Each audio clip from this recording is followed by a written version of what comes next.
లోకం ఒక మాయని తెలుసుకున్నాను, ఏది నా సొంతం కాదనుకున్నాను.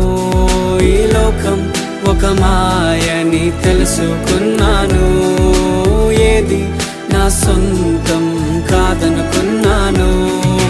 తప్పిపోయిన కుమారుని నేనైతే, నా కొరకై నిరీక్షించే తండ్రి నా యేసు. తప్పిపోయిన కుమారుని నేనైతే, నా కొరకై నిరీక్షించే తండ్రి నా యేసు. ఈ